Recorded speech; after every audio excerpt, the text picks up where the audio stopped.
Muy bien, prosiguiendo con lo que es el estudio de la hermenéutica, vamos a ver lo que son las parábolas en el Antiguo Testamento.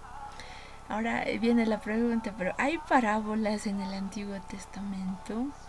Porque normalmente conocemos las del Nuevo Testamento, sí, las conocemos bien, pero evidentemente la respuesta es sí, sí hay parábolas en el Antiguo Testamento. Una de las más conocidas es la parábola que utilizó el profeta Natán para llamar al arrepentimiento a David. Esta parábola se encuentra en 2 Samuel capítulo 12. En 2 Samuel capítulo 12 vemos ahí como después de que David peca y con Betsabé, entonces el profeta Natán visita a David y utiliza una parábola para también llamarlo al arrepentimiento.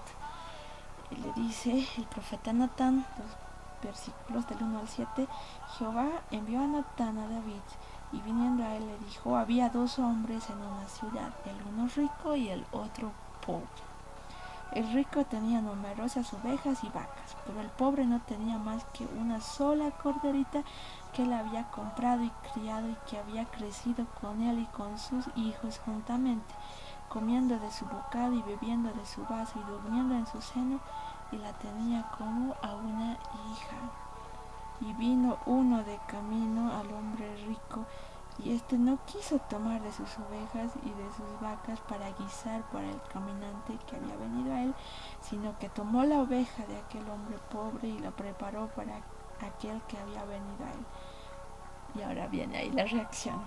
Entonces se encendió el furor de David en gran manera contra aquel hombre, y dijo a Natán, vive Jehová, que el tal y el que tal hizo es digno de muerte. Y el 6, y debe pagar la cordera con 4 tantos, porque hizo tal cosa y no tuvo misericordia.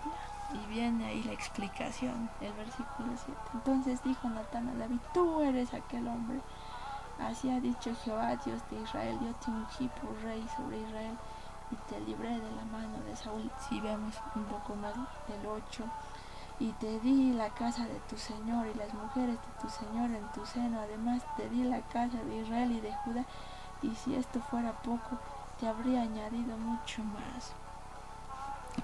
Ahí tenemos cómo se utiliza una parábola y bueno, realmente rindió efecto porque llamó al arrepentimiento al rey David. Él entendió perfectamente, pero vemos cómo el profeta en este caso hace que David se conecte. Él utilizó a través de la parábola un ejemplo que él entendía bien. David venía de un trasfondo que era pastor de ovejas. Él era súper sensible a eso y entendía el dolor que podía sentir alguien de sentirse despojado de una de sus corderitas. Y entonces utilizó esta parábola bien y al final lo llama al arrepentimiento. El rey juzgó y dijo, el que ha hecho esto es digno de muerte. Y bueno, bien, has dicho bien, tu juicio es bueno, tú eres ese que ha hecho eso. Y obviamente ahí tenemos una gran enseñanza. Y también esta parábola puede dejar un principio espiritual bien grande, bien importante, porque ahí vemos cómo David habla, este hombre no tuvo misericordia. Y tú eres el que no tuvo misericordia, el que hizo matar a Urias. Y bueno, todo este ejemplo del contexto que hace que David caiga en el arrepentimiento.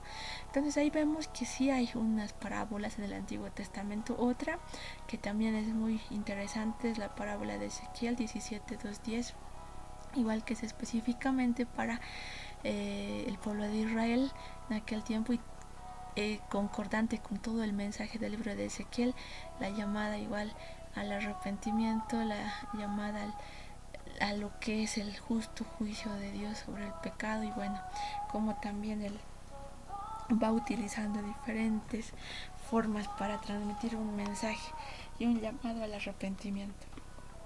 Esta de Ezequiel es la parábola del águila y la vid. Entonces ahí podemos ver también otro ejemplo en el Antiguo Testamento, tanto en 2 Samuel como en Ezequiel podemos ver estos ejemplos de lo que son las parábolas.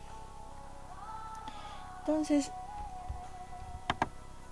Ya entrando al Nuevo Testamento, podemos clasificar las parábolas porque tenemos muchas parábolas y las podemos clasificar en diferentes grupos.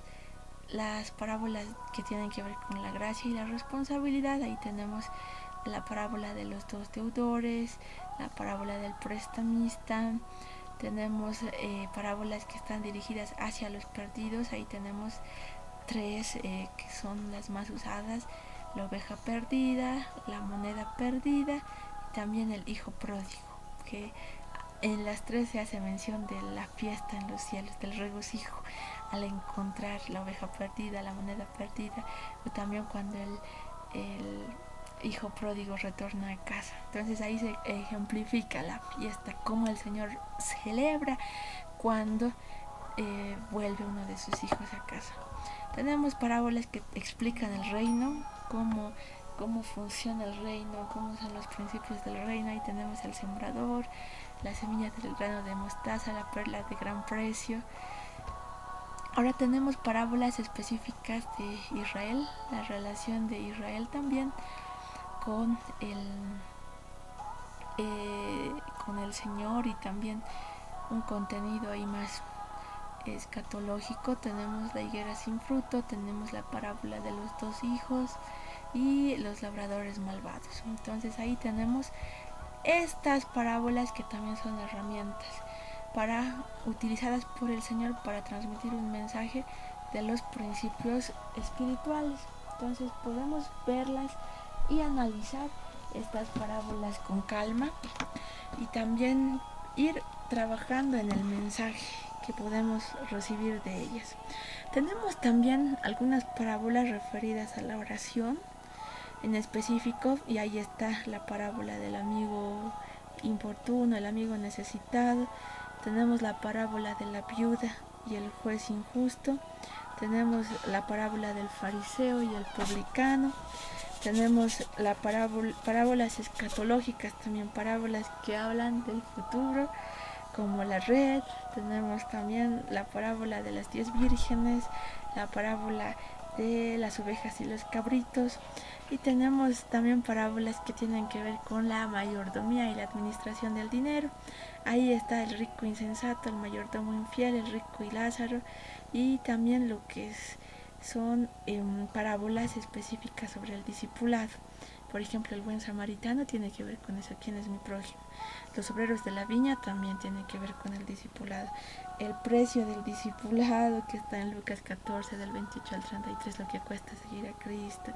El prudente y el insensato. Entonces son parábolas que pueden ser de mucha bendición para nuestras vidas si logramos ahí también extraer de ellas la bendición espiritual.